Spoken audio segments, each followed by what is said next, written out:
Now, Representative Bachmann, to start our discussion, our panelists have asked each candidate to prepare 3 minutes of opening remarks to define their understanding of the foundational first principles of our republic, as well as to discuss what they believe is the constitutional scope and role of the federal government and the actions that they would take as president to reflect that role. Congresswoman Bachmann, the floor is yours for 3 minutes for your opening statement. Well, I thank you for the opportunity to be able to come to the Palmetto Freedom Forum to explain to all of you why I call myself a constitutional conservative. First, consider a quotation that shows the wisdom of a former Republican governor from Massachusetts, Calvin Coolidge, that says this: "To live under the American Constitution is the greatest political privilege that was ever accorded to the human race." Now consider another quotation that was given by the man who occupied the presidency of the United States longer than any other, Democrat Franklin Delano Roosevelt, who said, "The United States Constitution has proved itself the most marvelously elastic compilation of the rules of government ever written." This is a wildly divergent view of the Constitution. One recognizes the privilege of living in a government that shows constraint of political power. The other demonstrates the Constitution as a means to an end, which sees elasticity and twisting and bending to achieve political objectives. This, I believe, will be our choice in 2012. Which view of the Constitution will we prefer? And the beauty of the Constitution is contained in the first principles, and it's plain on its face. It says that we are a United States. We have a federal government with enumerated powers. We have 3 branches of government. They're distinct, but they're wholly compatible. We also have a Bill of Rights that embodies the core principle of the Declaration of Independence, which is that God has given to every individual inalienable rights, and they cannot be denied by any human power. As President of the United States, my first question to any political appointee would be, what do you see as your role under the Constitution? And when I am working with the Congress of the United States, my guiding principle will be that the government works best when it acts within the limitations of the Constitution, but that it fails when it denies that principle and instead makes decisions made on political expediency.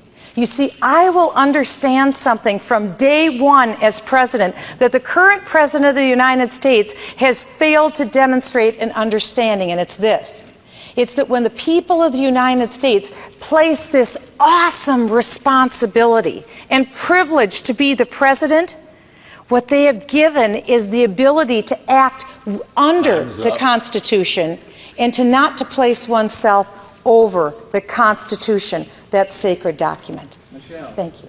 Michele, I'll start the questioning. Thanks for joining us today. I really appreciate you doing it. And let's continue on what you're talking about, because it's one of the most important subjects to me, is that our next president really understand what limited government means.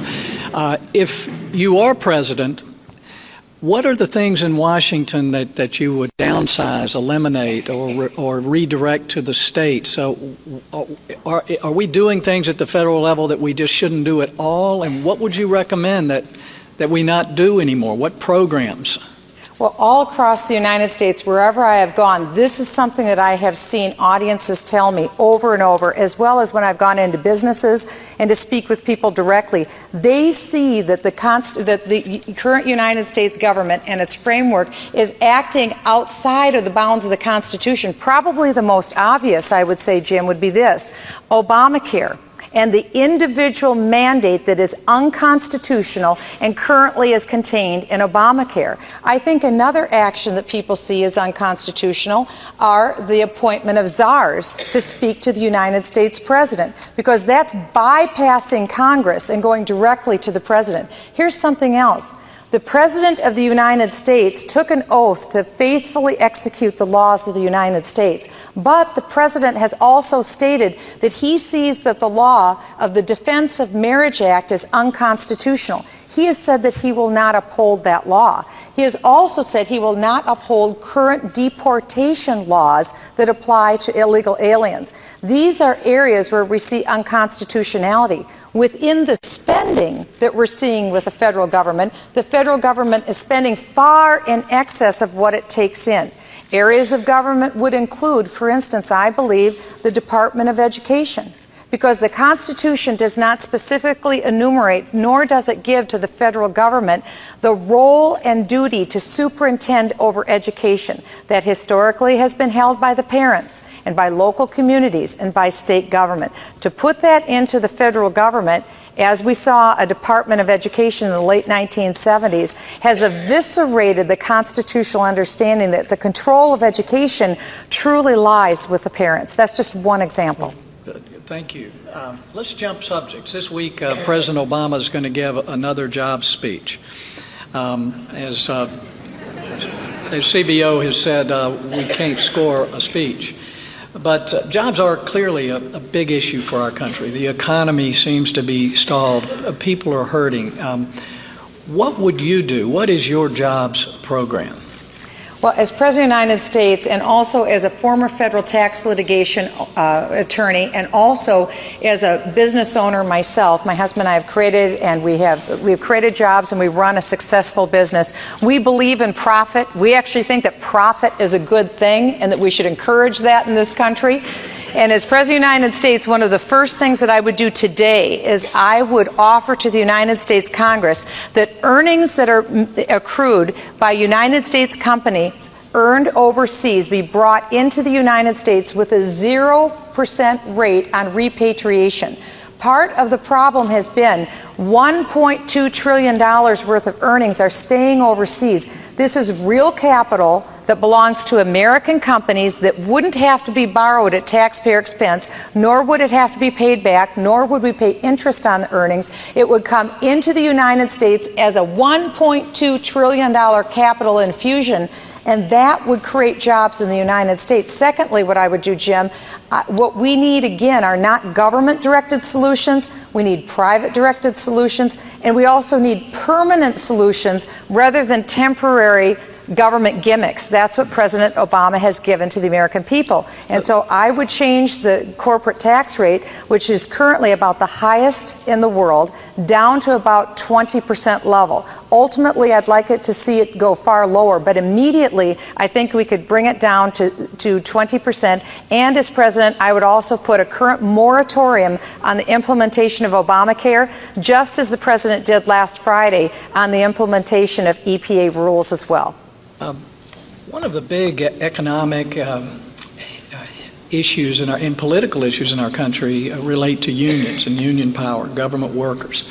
And folks have told me you've had some different opinions on that over the years. As you know, right now the federal government has a law that if you're working for a company that's unionized, you have to join a union unless your state opts out. Fortunately, South Carolina is one of the 22 states that has opted out. But what is your position on the unionization of government workers and the influence of unions? I mean, we saw it with Obamacare, but what is your position on the right to work, a national right to work law? Well, I support the right to work law, both nationally and at the state levels as well. I think it's very important that all American workers have the right to work. South Carolina has that right. Unfortunately, President Obama has been seeking to deny that right, in particular when it comes to the Boeing Corporation through the NLRB. When President Obama appointed on the NLRB someone who has a pro-union vote and a pro-union worldview, they have denied to the people of South Carolina literally thousands of high-paying jobs in this state. And it isn't just this one company that's being impacted. It's other companies from other nations that are looking at South Carolina. They would love to come and start businesses and build businesses here. I spoke with the governor of South Carolina. She told me that companies from as diverse areas as Japan, Canada, and Germany would love to be able to put new jobs and new businesses in this state,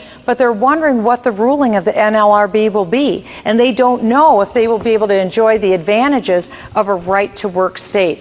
I believe in the right to work, and I uphold that. And as President of the United States, I can guarantee you I would not appoint anyone to the NLRB who would not respect the right to work. Thank you, Michele. I'm going to turn you over to your colleague. Michele, Ronald Reagan spoke all of his political life so eloquently about the shining city on the hill, standing strong and true on a granite ridge. Are we still that city? And if so, what is the next level of our destiny, and how would you take us there? We absolutely remain that city. People think now that we are in a time of decline. We could choose to go in that direction. As my opening remarks said, we could have a view of the Constitution that sees it as elastic and one that is not permanent. Those comments actually come from the book of Matthew, and those comments were also given in a sermon by John Winthrop when he was on the Arabella with some of the early pilgrims in 1630. He encouraged the pilgrims to live their lives in such a way, once they came to the United States, that their lives would be that shining city on the hill. And again, he went on to say that if we don't choose to live our lives that way, our nation will become but a byword and a story in history. I believe that, again, now is our time for choosing. If we choose to live under the principles of the Constitution, we will remain that shining city on the hill. But if we choose to disregard those principles, then we may be, what Reverend Winthrop warned, become a byword and a story for the ages. I don't believe that's what the American people are choosing. Some of our leaders in Washington may so choose, but that's not what the American people are choosing. How do you take us to that next level of our destiny? What acts as president? Leadership, yes, but what acts in leadership would you use to take us to that next level of our destiny beyond the shining city on the hill? What I would do as President of the United States is make the case and make the defense why the Constitution of the United States must be observed. And we can do that quite simply through bills like Obamacare. Obamacare is a bill that simply must be repealed. Why? Because number one, it has the unconstitutional individual mandate. When the federal government can tell any American that they must, as a condition of citizenship, purchase a product or service, whether it's against their will, effectively the United States government will be dictating that price, and they will become a dictator over our lives. This is an issue that must be solved in 2012, because I believe that Obamacare will so metastasize itself into every part of American life that we will never get rid of it again. And this is the foundation for socialized medicine. Make no mistake about it. It will change the face of this nation forever. That's just one issue, but there are others as well. And as President of the United States, I would want to take my background as a tax lawyer to explain why we need to change America's tax system. But before that, I would explain why it's a moral issue for the federal government to be spending almost double what it's currently taking in. Because we're not only expending the capital of previous generations, what they have built up, and current generations, what's even more morally reprehensible is the fact that this current administration is stealing from generations yet unborn to satisfy the growth of government that we can't possibly afford. If you had to choose between taxing consumption or production, which would be your choice? I would be choosing taxing consumption over production. And if you were asked to, and I'm about to ask you this, would you list for us, because you've defined, I think, the future of American exceptionalism in a fashion, could you define for us the pillars of American exceptionalism, those components that are essential if we're to arrive at that level of destiny you talked about? The pillars of American exceptionalism, I believe, are most profoundly contained in our opening document, which is the Declaration of Independence. And you can rightly call that document the Declaration of American Sovereignty. That's what the American president first must ensure, that we remain a sovereign nation, not a nation that's a part of an international conglomerate where someone else has a say over our rights and over our privileges, but one that deals in American sovereignty. And the nub and the essence of that document was written by Thomas Jefferson when he said that our rights come to us as inalienable rights given to us by God, not by government. And it also goes on to say that our current government rules by our consent. The government cannot make its decisions without our consent. We, the American people, have to let government know that they can make the rules and the laws that we live under. They are not a law unto themselves. That is the difference, and that's the foundation for American exceptionalism. Are the pillars of American exceptionalism also included in the Bill of Rights? Yes, because those core principles, as I stated in the very beginning of my opening remarks, that core of what is embodied in the Declaration of Independence is reflected in the Bill of Rights, whether it is the right to speech, whether it's the right to keep and bear arms, whether it's the right to be free from quartering soldiers in our home, or to be free of unreasonable search and seizure. All of the Bill of Rights are ones that are embodied in the Declaration. Free enterprise capitalism? Free enterprise. I'm an unashamed apologist for the free market system. Without it, our business wouldn't survive. Rule of law? Rule of law, absolutely. Do we leave anything out? Those are pretty good. That's a good down payment. How about in 36 seconds, can you tell me your view on America's global role in the future? Well, I believe America's global role in the future, I believe that the United States has been the greatest force for good in 5,000 years of recorded human history. Because of the United States, we have seen global order observed. I think it's important that the United States remain the #1 economic powerhouse of the world and the #1 military powerhouse of the world. The world dynamic will change forever if this alters. And one thing Ronald Reagan understood, you cannot have the greatest military power without economic prosperity to bolster that power. Thank you. Professor George. Thank you. Congresswoman Bachmann, thank you for being with us today. My first question concerns the obligations we have to human life and also the constitutional powers of the respective levels and branches of government. Many argue that we need a constitutional amendment to overturn Roe versus Wade. However, Section 5 of the 14th Amendment expressly authorizes the Congress, by appropriate legislation, to enforce the guarantees of due process and equal protection contained in the amendment's first section. Now, as someone who believes in the inherent and equal dignity of all members of the human family, including the child in the womb, would you as President propose to Congress appropriate legislation pursuant to the 14th Amendment to protect human life in all stages and conditions? Yes, I would. I would put forward a human life amendment, and at the same time I would do everything within my power to restrict the number of abortions that occurs in the United States. Perhaps no other federal law has done more good for prohibiting abortion than the Hyde Amendment. And I would do everything I could to keep out the taxpayer funding of abortion. Can I follow up? Yes. Because, as I say, some people believe that a constitutional amendment would be needed to overturn Roe versus Wade. And short of that, the best we can do is put some limitations around the edges and prohibit federal funding, as we've done in the Hyde Amendment. But my question goes to a matter of constitutional principle concerning the respective roles of the government. President Lincoln famously said in his first inaugural address that if we permit the policy of the government on matters that are essential to the whole people to be determined simply by the Supreme Court, we will have abdicated our responsibility, handed over self-government to that eminent tribunal, as Lincoln said. So given the clear mandate of the 14th Amendment empowering Congress to enforce the guarantee of equal protection, shouldn't Congress act on that now?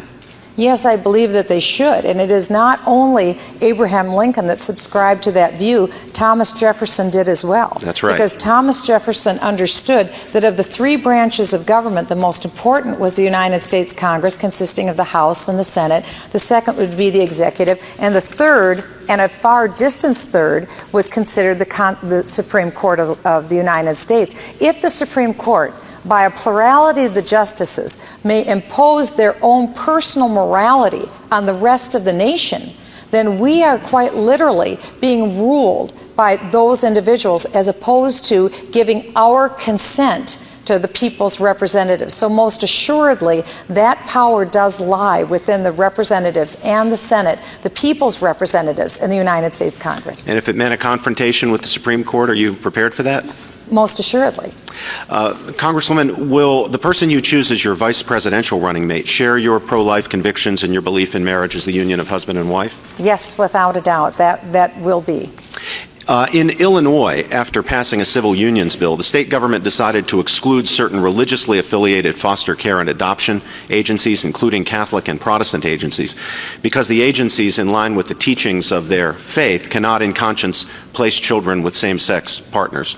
Now, at least half of Illinois' foster and adoption funds come from the federal government.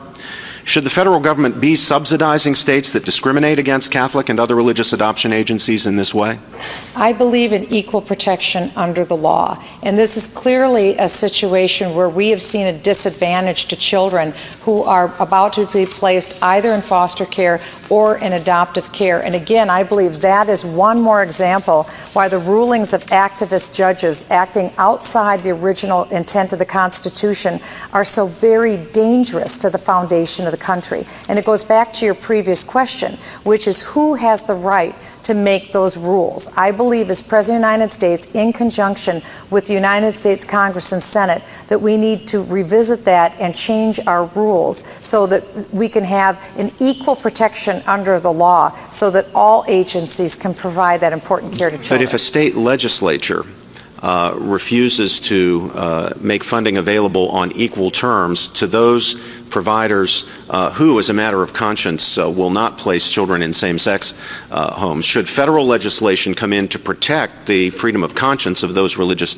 providers, even if the discrimination comes not from the courts but from the legislature? Well, yes, I do, because I believe that is a right that is guaranteed to every American under our Constitution and Bill of Rights. And if I could explore one more constitutional question with you, Congresswoman, I was interested to see, and I think I've understood you correctly, that you've argued not only that the federal mandate, the individual mandate in Obamacare is unconstitutional, but that even a state individual mandate would be unconstitutional. If I've understood your position correctly, that's a new one. That is correct. I believe it is also unconstitutional 30 seconds. for states to mandate as a consideration of citizenship, a condition of citizenship, that an individual would have to purchase a product or service even at the state government's behest. And do you believe that the national Constitution forbids states from doing that? I believe that it's inherent in the Constitution. In the national Constitution? Yes, I do. So to say it's inherent sounds like there's not a particular provision you can point to. Well, I'm sure you can enlighten me as to that. Well, I wanted to know what the provision was. Thank you very much, Representative Michele Bachmann. Thank you very much. Thank you all. Thank you. Thank you for the question. Thank you. Thank you. Thank you, everyone. Thank you. Thank you.